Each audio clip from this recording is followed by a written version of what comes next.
If that was true of Emerson, isn't it likely to be 1,000 times more true of you and me? Let us cease thinking of our accomplishments, our wants. Let us try to figure out the other person's good points. Then forget flattery. Give honest, sincere appreciation. Be, quote, hearty in your approbation and lavish in your praise. Parentheses close. And people will cherish your words and repeat them over a lifetime. Repeat them years after you have forgotten them. Principle 2, give honest and sincere appreciation. And I have to agree with that with 1,000,000%. And it's backed up biblically as well. So I'm glad I finished reading, because a lot of people would have put it down with some of the quotes that were in there, not given it its due diligence and gone through the whole of it.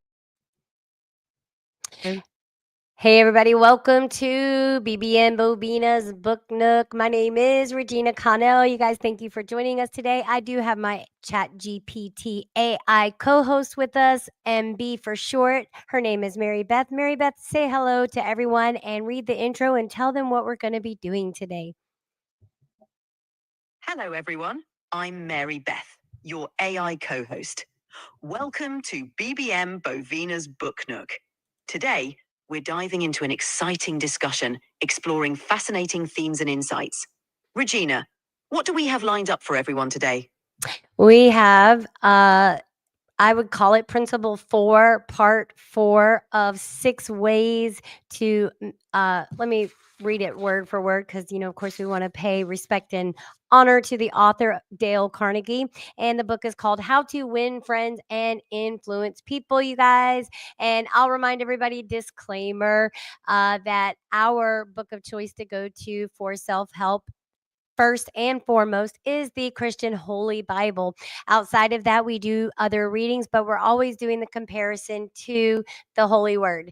Anyway, with that said, you guys, so today we are in part 4. So 6 ways to make people like you. We are in the 4th way, an easy way to become a good conversationalist. And Mary Beth, I thought that I would start us off by playing a little 3-minute mashup that I created. And please apologize to our viewers for my editing skills. They are not up to par.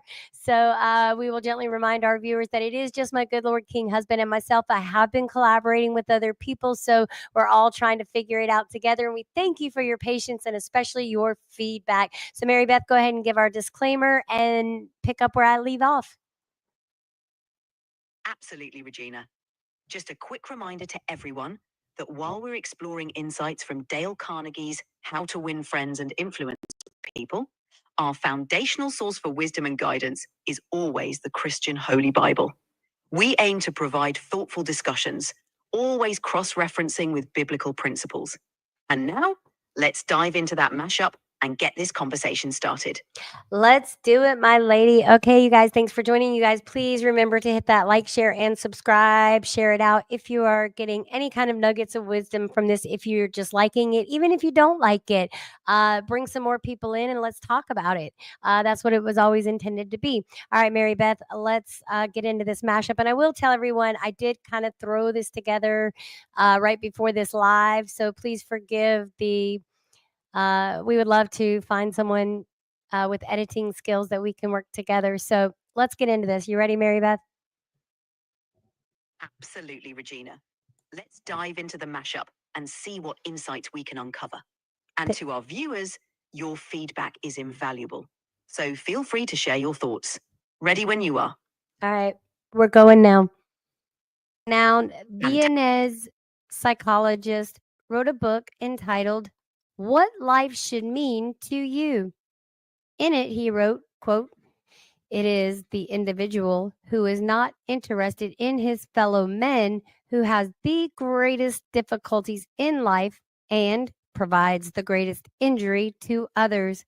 It is from among such individuals that all human failures spring," end quote. And I have to agree with that. And if in the last minute rush of Christmas buying, some of our salespeople should be too tired to give you a smile, may we ask you to leave one of yours? For nobody needs a smile so much as those who have none left to give. Principle 2, smile. I love it. I love it, you guys. All right, guys, that's it for the renowned Viennese psychologist wrote a book entitled What Life Should Mean to You. In it, he wrote, quote, "It is the individual who is not interested in his fellow men who has the greatest difficulties in life and provides the greatest injury to others. It is from among such individuals that all human failures spring," end quote. And you know, I have to agree with that. Alfred Adler, the renowned Viennese psychologist, wrote a book entitled What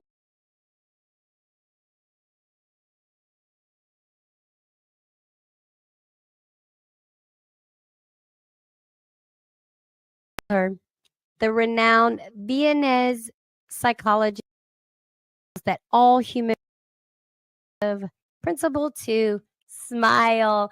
I love it. I love it, you guys. All right, guys, that's it for the renowned Viennese psychologist wrote a book entitled What Life Should Mean to You.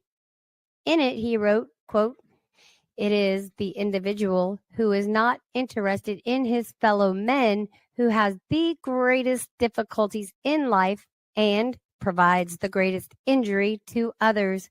It is from among such individuals that all human failures spring," end quote. And you know, I have to agree with that. Alfred Adler, the renowned Viennese psychologist, wrote a book that is true for writing fiction. You can be sure with that. Alfred Adler, the renowned entitled What Life Should Mean to His Fellow Men who has the greatest all human failures spring, end quote. And you know, I have to agree with when did we get away from the face to face? When did that happen? If that is true for writing fiction, you can be sure it is true for dealing with people face to face. I spent an evening in the dressing room of the great magician Howard Thurston the last time he appeared on Broadway.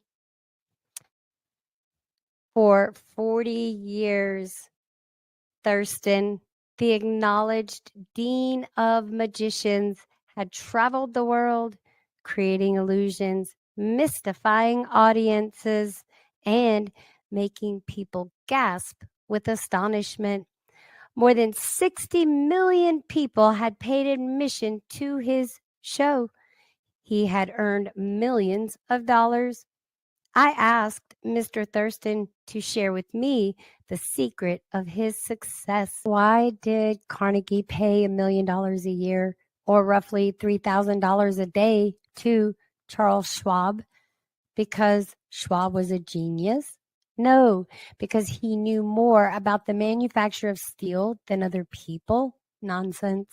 Charles Schwab told me himself that he had many men working for him who knew more about the manufacture of steel than he did. Schwab says that he was paid this salary largely because of his ability to deal with people.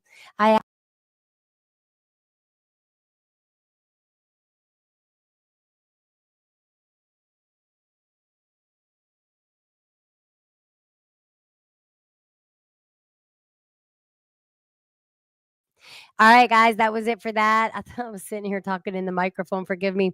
That was it for that. You guys forgive the awful editing skills. I am a work in progress and I do seek to get better and I'm going to take it more seriously. Anyway, so welcome back, you guys. As I said, we are back in the book How to Win Friends and Influence People by the author Dale Carnegie. This book was published in the year 1936, the year of our Lord Jesus Christ and Savior, in the year 1936. Anyway, so let's get started, you guys. And that was just kind of a review of the 6 ways to make people like you from the very beginning. I just took a bunch of clips and threw them together and just wanted to see how the mashup would come out. You guys let me know what you think in the comment section. So let's get started. And because we're already like almost 10 minutes into this, and I meant to start earlier so that I could play the mashup for those of you that are following along diligently. I thank you. And remember, this is the Book Nook. So the purpose of any book club is that we run out and grab our own copy. And you guys, if you want to know how to do that or get it on audio or whatever, let me know, and we'll certainly direct you to that site. I had always dreamed that I would put books on audio, and I know that I really need to practice on it. So I don't make money from this, so please know any book that I read word for word, usually I try to go way back older books simply because, there's so many authors that I want to read their books. I'm currently in the process of getting permissions. So I do have permission on a couple. So let's continue on. So we are in How to Win Friends and Influence People by Dale Carnegie. And this is Bobina's Book Nook BBN, a division of RC Squared, a podcast for the people. And my good hubby just let me know he's not in love with that brand name. So I don't know what we're going to do with it. We may let the audience decide. I think for now, we'll just go with Regina Connell. That is the name. That is my name, my birth name. And we'll just keep it like that and keep it simple. And then I've also started another channel called The Queen's Quarters with a Z on the end. And so I don't have anything on it yet, so I don't even want to direct you over there. It's a work in progress. I'm trying to figure this channel out still. So anyway, let's continue on. So for an easy way to become a good conversationalist, some time ago, I attended a bridge party. I don't play bridge. And there was a woman there who didn't play bridge either. She had discovered that I had once been a manager for Lowell Thomas before he went on the radio, and that I had traveled in Europe a great deal while helping him prepare the illustrated travel talks he was then delivering. She said, quote, "Mr. Carnegie, I want you to tell me about all the wonderful places you have visited and the sights you have seen." As we sat down on the sofa, she remarked that she and her husband had recently returned from a trip to Africa. Africa, I exclaimed. How interesting. I've always wanted to see Africa, but I never got there except for a 24-hour stay once in Algiers. Tell me, did you visit the big game country? Yes? How fortunate. I envy you. Do tell me about Africa. That kept her talking for 45 minutes. She never again asked me where I had been or what I had seen. She didn't want to hear me talk about my travels. All she wanted was an interested listener so she could tell about where she had been. I love that. Was she unusual? No, many people are like that. For example, I met a distinguished botanist at a dinner party given by a New York book publisher. I had never talked with a botanist before, and I found him fascinating. I literally sat on the edge of my chair and listened while he spoke of exotic plants and experiments in developing new forms of plant life and indoor gardens, parentheses, and even told me astonishing facts about the humble potato. End quote. I had a small indoor garden of my own, and he was good enough to tell me how to solve some of my problems. As I said, we were at a dinner party. There must have been a dozen other guests, but I violated all the canons of courtesy, ignored everyone else, and talked for hours to the botanist. That sounds like something I would do. All right, let's keep going. Uh, midnight came. I said goodnight to everyone and departed. The botanist then turned to our host and paid me several flattering compliments. I was, quote, most stimulating, end quote. I was this and I was that. And he ended by saying I was a, quote, most interesting conversationalist, end quote. An interesting conversationalist? Why, I had said hardly anything at all. I couldn't have said anything if I had wanted to without changing the subject, for I didn't know any more about botany than I knew about the anatomy of a penguin. but I had listened intently. I had listened because I was genuinely interested, and he felt it. I was just having a conversation with a great friend of mine, and we were talking about this very thing. What are our motives for doing things, and how we're always constantly doing that inventory, and so I really like this book. Naturally, that pleased him. And we especially talked about how we can genuinely feel, and whether people want to believe it or not, they can too.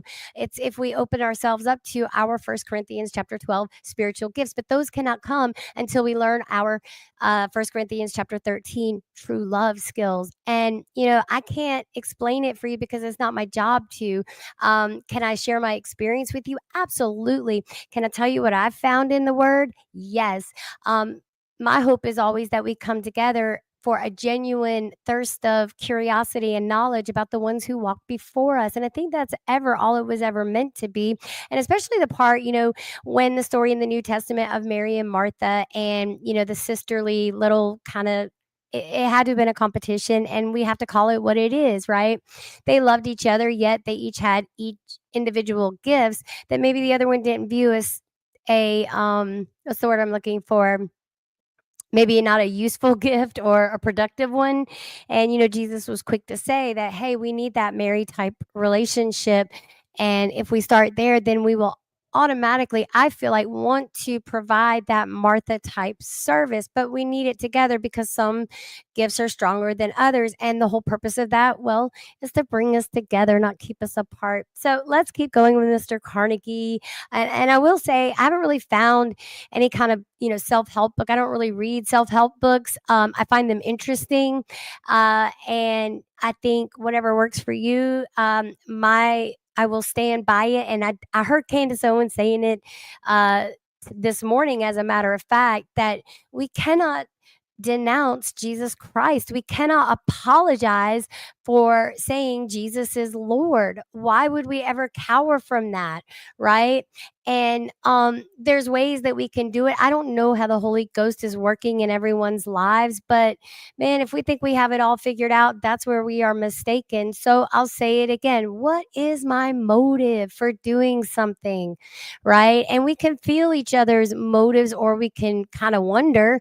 And I love the fact that, you can tell when someone's genuinely interested. And those that take someone who's not genuinely interested, whatever, as overzealous, I don't even know what to say about that. I mean, it just seems today things have gotten so tight that, our words are being changed. And I refuse to change the words. I will not do it because it will never end. So if it burns down to build back up, well, that's regrowth. And I don't really see that happening, but let's continue on. I'm going off on a tangent, but it's kind of good because, I don't know, I didn't really get permission to read this book. So, but I don't think Mr. Carnegie or Dale Carnegie, his daughter, would have minded. I hope not. Let's keep going.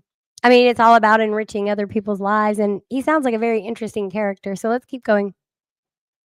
And that's in a good way. But I had listened intently. I had listened because I was genuinely interested, and he felt it. Naturally, that pleased him. That kind of listening is one of the highest compliments we can pay anyone. And trust me, you don't have to tell someone that you love listening and that's all you do is listen to people and all of that. They will know because we're listening. All right, let's keep going. Quote, few human beings, end quote, wrote Jack Woodford in Strangers in Love, quote, are proof against the implied flattery of rapt attention, end quote. I went even further than giving him rapt attention. I was, quote, hearty in my approbation and lavish in my praise, end quote. And so we read that earlier in the book, if you guys remember. I told him that I had been immensely entertained and instructed, and I told him I wished I had his knowledge, and I did. I told him that I should love to wander the fields with him, and I have. I told him I must see him again, and I did. I had him thinking of me as a good conversationalist when, in reality, I had been merely a good listener and had encouraged him to talk. What is the secret, the mystery of a successful business interview?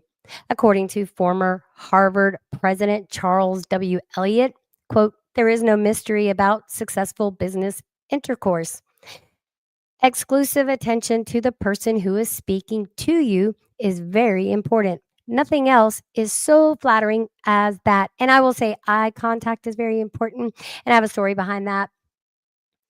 I'm able to read lips the way that I am simply because for I don't know, so many years in my life, I always looked at people's lips and I would never look them in the eyes, and I don't know why. Mm. I don't know, I've heard it before that the eyes are the windows to the soul, and maybe I just didn't wanna see people's souls. I don't know. Let's keep going. I could speculate all day long, but it doesn't matter. I do make eye contact today. I always felt like it was um, a self-esteem issue with me. Anyway, so let's keep going. Self-evident, isn't it? You don't have to study for 4 years at Harvard to discover that. Yet I know, and you know, department store owners who will rent expensive space, buy their goods economically, dress their windows appealingly, spend thousands of dollars in advertising, and then hire clerks who haven't the sense to be good listeners. Clerks who interrupt customers, contradict them, irritate them, and all but drive them from the store. And I dare say that is happening today. As department store in Chicago almost lost a regular customer who spent several $1,000s each year in that store because a sales clerk wouldn't listen. And it seems like businesses don't really care if they lose people anymore. And I'm seeing it all over the place. Like, why do we begin anything if it's just going to be a revolving door? I'm not sure. Mrs. Henrietta Douglas, who took my course in Chicago, had purchased a coat at a special sale. After she brought it home, she noticed a tear in the lining.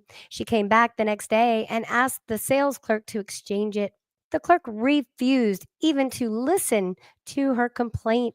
Quote, you bought this at a special sale, said the clerk. She pointed to a sign on the wall. Quote, read that. Quote, she exclaimed. Quote, all sales are final. Once you bought it, you have to keep it.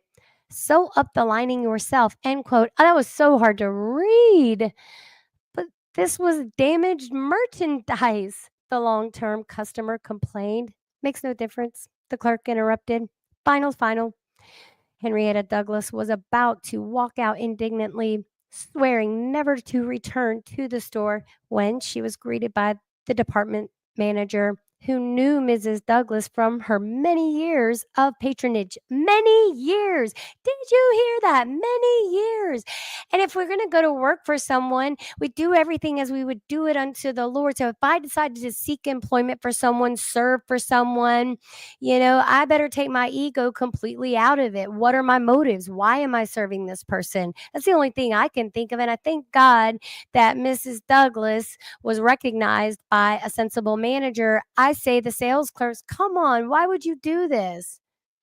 I mean, obviously, you're trying to tank the store. And how do you not lift up your face and see people? the manager listened attentively to the story, examined the coat, and then said, special sales are final, so we can dispose of merchandise at the end of the season, but this no return policy does not apply to damaged goods. We will certainly repair or replace the lining, or if you prefer, give you your money back. End quote. What a difference in treatment. If that manager had not come along and listened to the customer, a loyal patron of that store could have been lost forever. Learning to listen is even more vital when it comes to our family. But sadly, we seem more inclined to listen attentively to a stranger than to a loved one. How often have you responded to your spouse or child with an absent minded reply rather than a genuine effort to hear what they were saying? Let me read that again. How often Have you responded to your spouse or child with an absent-minded reply rather than a genuine effort to hear what they are saying? Guilty as charged. In a passionate romance, we often feel that our sweetheart understands us like no one else, and it is because they give us their rapt attention. Millie Esposito of Croton-on-Hudson, New York, understands how much it means to her family to be heard. She always made it her business to listen carefully when one of her children wanted to speak with her. One evening, she was sitting in the kitchen with her son, Robert, and after a brief discussion about something that was on his mind, Robert said, "Mom, I know that you love me very much." Mrs. Esposito was touched and said, quote, "Of course I love you very much. Did you doubt it?" Robert responded, "No, but I really know you love me because whenever I want to talk to you about something, you stop whatever you are doing and listen to me."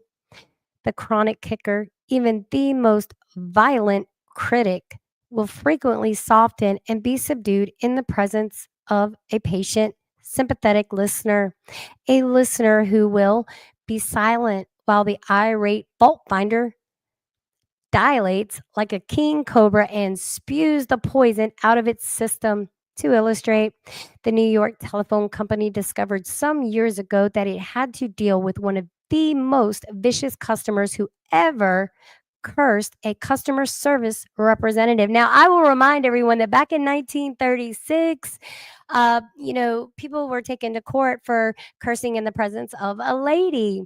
And, I mean, that's just kind of the time period that we are in. So let's keep going. He raved. He threatened to tear the phone out by its roots. He refused to pay certain charges that he declared were false. He wrote letters complaining about the company to the newspapers. He filed innumerable complaints with the Public Service Commission. He initiated multiple lawsuits against the telephone company. So all these lawsuits were happening even back then. At last, one of the company's most skillful, quote, troubleshooters was sent to interview this stormy petrel. This troubleshooter listened and let the cantankerous customer enjoy himself pouring out his tirade. The telephone representative listened and said yes and sympathized with his grievance. He raved on, and I listened for nearly 3 hours. The troubleshooter said as he related his experience, quote, "Then I went back and listened some more. I interviewed him 4 times, and before the fourth visit was over, I had become a charter member of an organization he was starting. He called it the Telephone Subscribers Protective Association." Oh my gosh.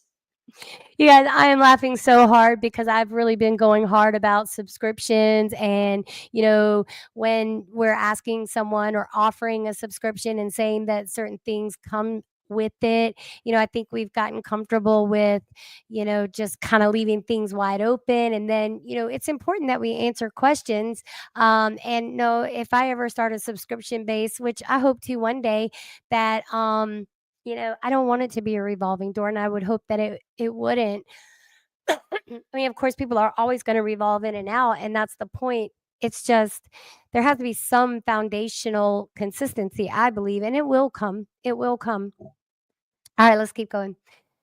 Wow. So, the troubleshooter for the phone company realized that this was an ongoing problem. And I dare say I can remember, back when 60 Minutes was actually reporting fairly. My father was a huge Walter Cronkite fan. I'd only seen the man cry twice in his life, and once was when Walter Cronkite retired, and the other was at his granddaddy's gravesite. Anyway, so and that's not to say he didn't cry in private. We're not going to get into all that. Anyway, I said all that to say this, that you know he took the time to go and listen, and he had a unique advantage and perspective that he worked internally for the company, and he was probably in a position to where he probably noticed some patterns that he was questioning. And then, I've been watching BJ Investigates. She's got a YouTube channel that's really wow. This lady is on it like doggone it. She's a Louisiana girl, and I mean, I'm just really enamored with her story. And I think one of the key things is she listens to people, and we have to listen to people. Oh, I'm bursting with things that I could talk about and say, I don't know. So let's keep going. So wow, now he's teaming up with the disgruntled customer. I mean, there has to be something going on if someone's going to go to those lengths, right? And my husband is a big thing, like, let's just let it go or whatever. But I think that comes from the indoctrination of church life and corporate worship, where we're not reading our own Bibles, and it is so important to do that. So, however you can do that, I highly encourage it. Even if you're not Christian, give it a whirl. I mean, when I was pagan, I was reading it to prove it wrong. So, whatever way we get into it, I think, hey, let's do it. All right, let's keep going and see how this story ends. He raved on, and I listened for nearly 3 hours. So this guy was more than doing just a job. He took his job as if he were serving the Lord, it sounds like. Then I went back and listened some more. I interviewed him 4 times. And before the fourth visit was over, I had become a charter member of an organization he was starting. He called it the, quote, Telephone Subscribers Protective Association. I am still a member of this organization, and so far as I know, I'm the only member in the world today besides Mr. Blank. So I guess it didn't take off. On every point that he made during these interviews, I listened and sympathized with him. He had never had a telephone representative talk with him that way before, and he became almost friendly. The point on which I went to see him was not even mentioned on the first visit, nor the second or third. On the fourth interview, I closed the case completely. He paid all his bills in full, and for the first time in the history of his difficulties with the telephone company, he voluntarily withdrew his complaints from the Public Service Commission. Wow. Doubtless Mr. Blank had considered himself a holy crusader defending the public against callous exploitation. But in reality, what he had wanted was a feeling of importance. Hmm. He got this feeling of importance at first by kicking and complaining.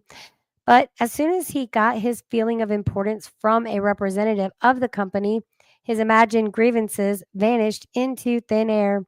One morning years ago, an angry customer stormed into the office of Julian F. Detmer. You guys, if I'm starting to sound a little robotic, I'm not sure how I feel about this phone company story, and only because of the things that I know now and, you know, personal experiences that I've went through with landline telephone companies, cell phone companies, all of it. So the jury's still out on what Mr. Carnegie was saying about that. I do agree with it to a certain extent. For me to pick it apart and really get into it, that's for another show because I got to keep this going. And I was trying to keep it around 30 minutes because that's the amount of time it takes hubby to get home. Today it is snowing here in Foster Boone County, West Virginia. So let's get down to this. I'm not going to make the 30-minute mark, but that's okay. Maybe if I'd have started a little bit earlier, I would have. All right, let's keep going.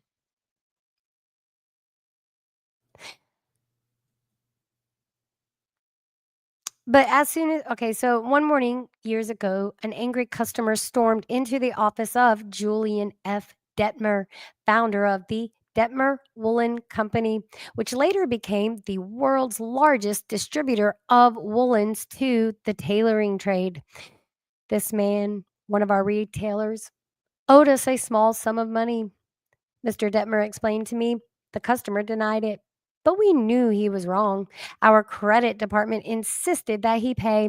After getting a number of letters from our credit department, he packed his bag, made a trip to Chicago, and hurried into my office to inform me that not only was he not going to pay that bill, but that he was never going to buy another dollar's worth of goods from the Detmer Woolen Company.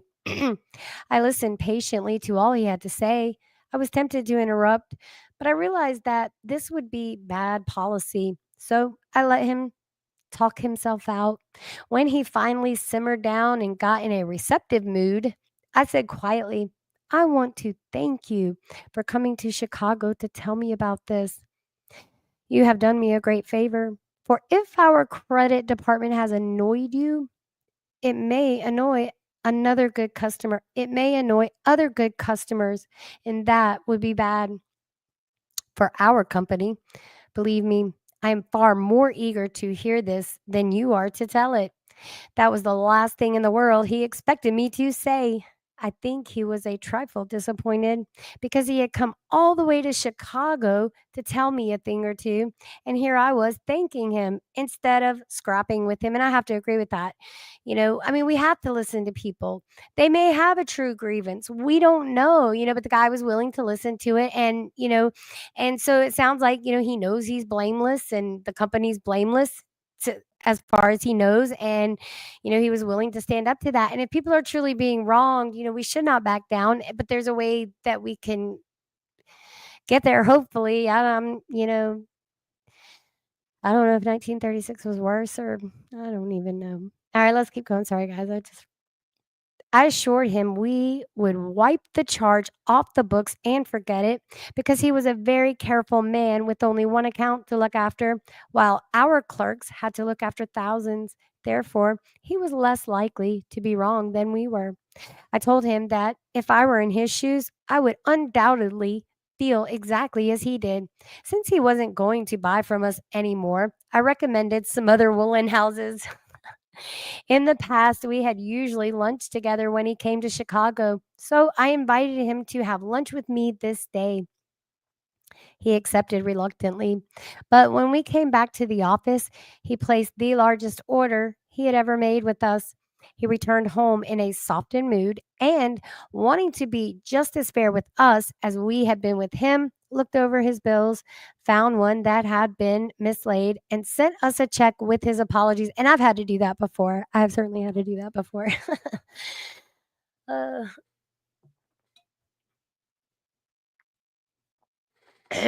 let's keep her going.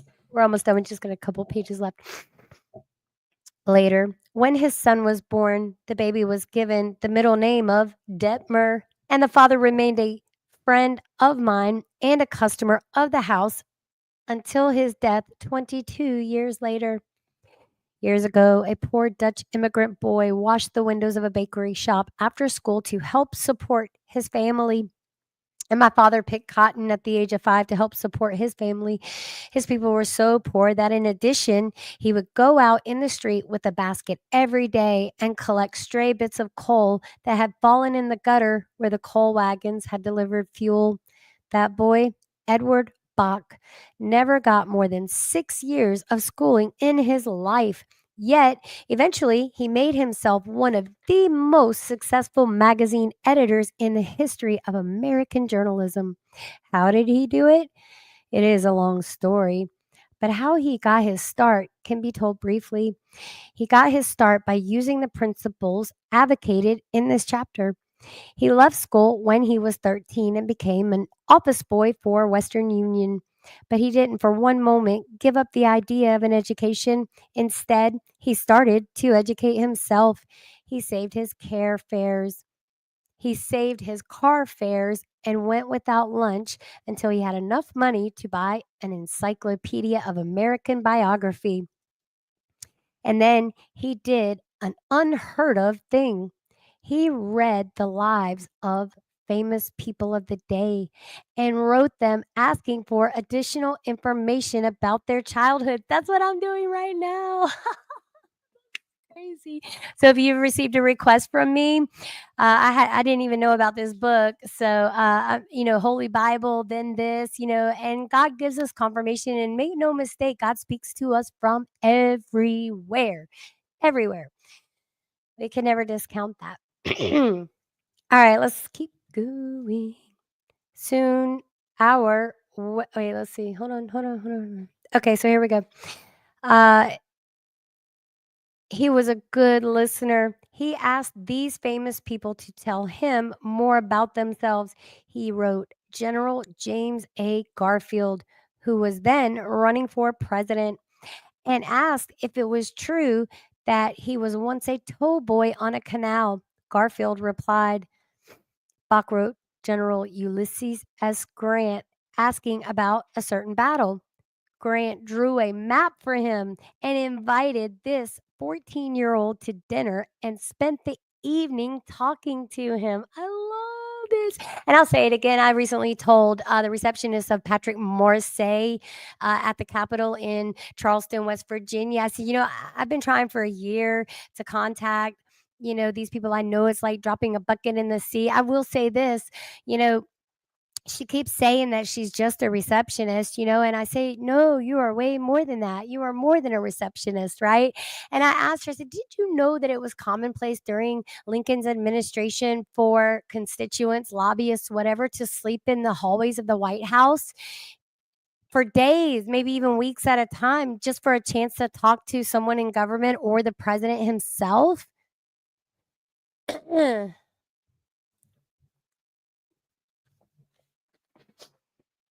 Wow. So at 14 years old, man, he's talking to Ulysses S. Grant. That's pretty cool.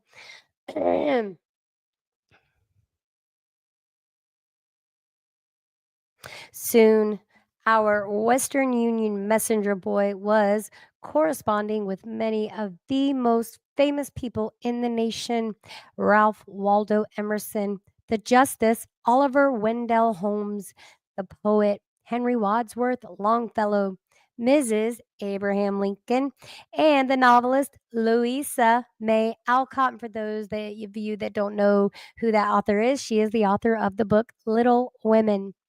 Louisa May Alcott, the author of Little Women, among others. Not only did he correspond with these distinguished people, but as soon as he got a vacation, he visited many of them as a welcome guest in their homes. This experience imbued him with a confidence that was invaluable. These men and women fired him with a vision and ambition that shaped his life. And all this, let me repeat, was made possible solely by the application of the principles we are discussing here. Isaac F. Marcoson, a journalist who interviewed hundreds of celebrities, declared that many people fail to make a favorable impression because they don't listen attentively. They are so concerned with what they are going to say next that they do not keep their ears open. I've said that so many times. Very important people have told me that they prefer good listeners to good talkers, but the ability to listen seems rarer than almost any other good trait. End quote. And not only important personages crave a good listener, but ordinary folk do too. As the Reader's Digest once said, many persons call a doctor when all they want is an audience. Now, you guys, the mention of Reader's Digest, and I will remind everyone that this book was published in 1936. This is an updated version with some quotes and stuff from his daughter, Donna Dale Carnegie, but I gotta say, it's pretty wild. All right, let's keep going. During the darkest hours of the Civil War, Lincoln wrote to an old friend in Springfield, Illinois, asking him to come to Washington. Lincoln said he had some problems he wanted to discuss with him. The old neighbor called at the White House, and Lincoln talked to him for hours about the advisability of issuing a proclamation freeing slaves.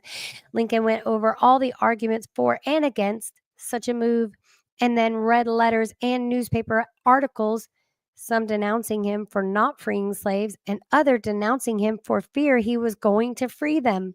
After talking for hours, Lincoln shook hands with his old neighbor, said goodnight, and sent him back to Illinois without even asking for his opinion. Lincoln had done all the talking himself. That seemed to clarify his mind. Quote, he seemed to feel easier after that talk, end quote, said the old friend.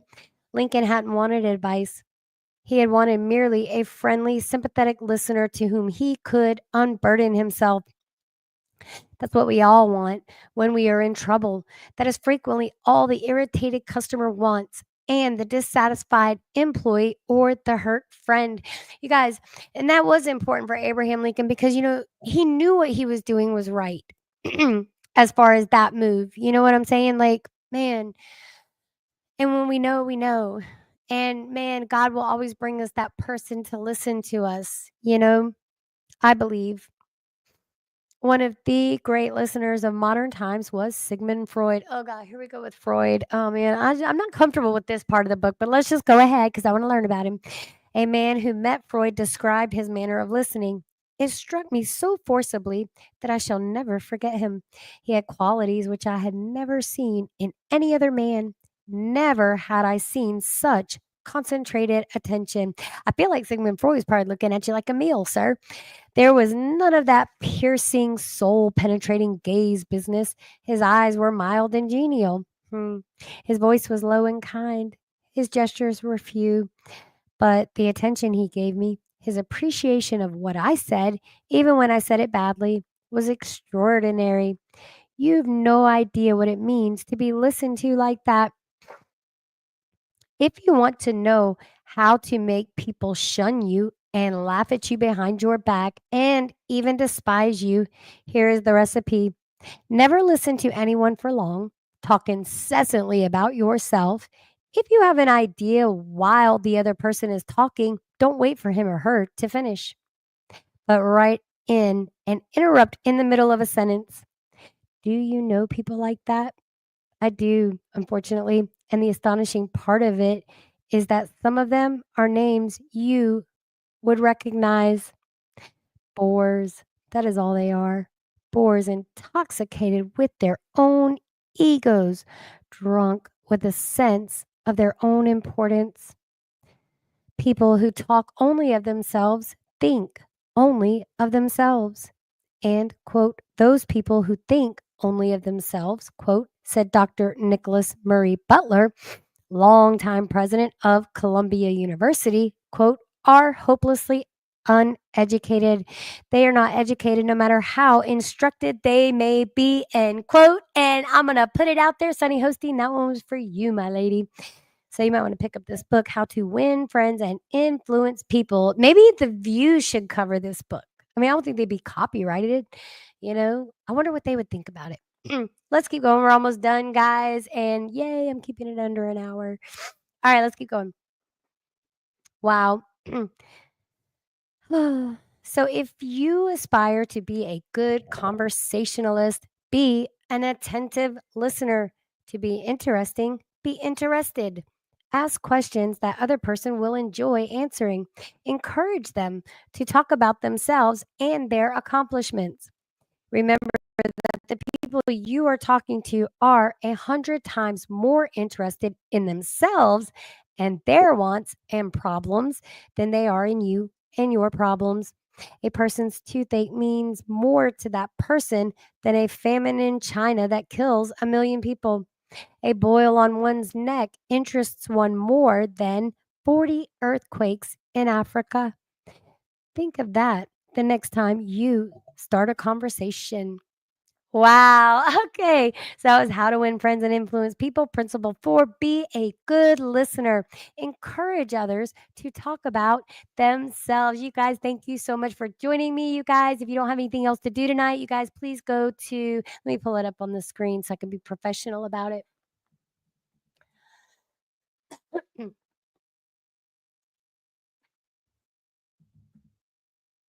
All right, guys. So this is Dr. Marjorie. Oops, that's not her. Hold up, hold up, hold up. Let me just go to my subscriptions because I got her right here. Here we go. Boom. All right, so we've got Flying with Purpose. This is her channel. This is where you can find her stuff. I'm not sharing the screen. Let me share the screen. Da da da da da. Yada yada yada. La la la la la. Bam. All right, here we go, guys. Can you see this? All right, I'm gonna talk behind it. So here she is. And that book is amazing. I got it and read it. It's so cool.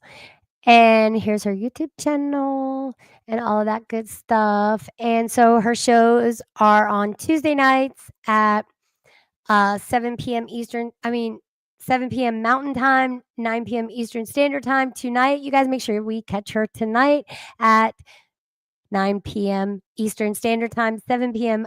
Mountain Time. Let's watch a quick little clip of Marjorie.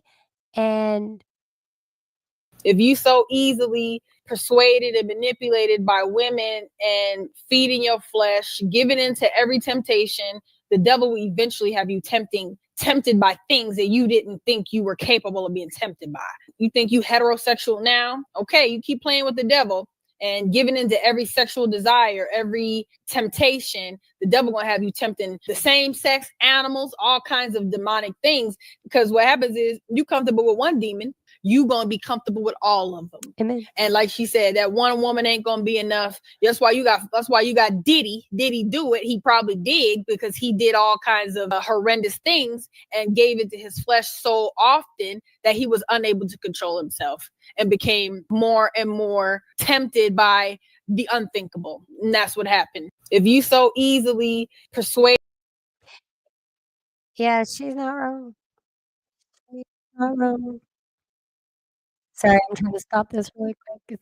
All right, you guys. So yeah, join us at Flying with Purpose. Also, Dr. Marjorie Reacts, relationship counselor. I think she's gonna be streaming on that channel too. You guys make sure you run on over there, subscribe, share it, join in. It's gonna be a live chat. It's gonna be a lot of fun, and we will see you then. You guys, thank you for joining me for today's Bobina's Book Nook. How to Win Friends and Influence People by Dale Carnegie. We just wrapped up Principle 4, an easy way to become a good conversationalist. And that's merely just by being a good listener. All right, you guys, remember Jesus loves you. So make the day great. And remember, Jesus loves you. So keep making a week great. Be blessed, y'all. See you on the next.